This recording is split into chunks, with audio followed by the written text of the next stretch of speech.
Narasaraopet Sai Sadan chit fund Pullarao స్కామ్పై సోమవారం MLA Chedalavada Arvind బాబు అసెంబ్లీలో చర్చించారు.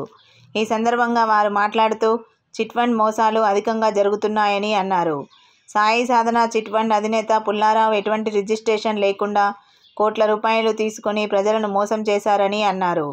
పిల్లల భవిష్యత్తు కోసం చిట్ ఫండ్లో పెట్టుకున్న డబ్బులతో పుల్లారావు పరారయ్యారు అని అన్నారు. పల్నాడు జిల్లా ముఖద్వారం నర్సరావుపేటలో చిట్ ఫండ్ మోసాలు జరుగుతున్నాయి అధ్యక్ష. గడిచిన 5 ఏళ్ళు కూడా ఇటువంటి మోసాలు చాలా జరిగినాయి.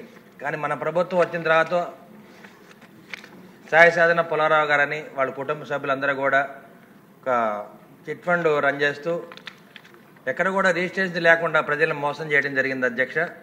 దాదాపు 200 కోట్ల రూపాయలతో పరారవటం, 250 కోట్ల రూపాయలు ఫిక్స్డ్ అసెట్స్ తోటి ప్రజలను మోసం చేయడం జరిగింది అధ్యక్ష. దీని పూర్తి నివేదిక హోమ్ మినిస్టర్ గారు కూడా ఇవ్వడం జరిగింది.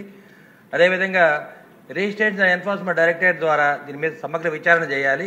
ఎందుకంటే ఇటువంటి మోసాలు ఇంకా రాబోయే కాలంలో చాలా జరుగుతాయి కాబట్టి ఆర్థిక నేరాలని మనల్ని ఆపడానికి వీలుగా మన సభాముఖంగా తెలియజేస్తూ సరైన చర్యలు తీసుకొని ప్రజల యొక్క చాలామంది ప్రజలు రిటైర్డ్ టీచర్లు కానీ పెన్షనర్స్ వాళ్ళ పిల్లల భవిష్యత్తు కోసం, పెళ్లిళ్ళ కోసం, విదేశాలు పంపించడం కోసం ఎంతోమంది డిపాజిట్ చేయడం జరిగింది అధ్యక్ష.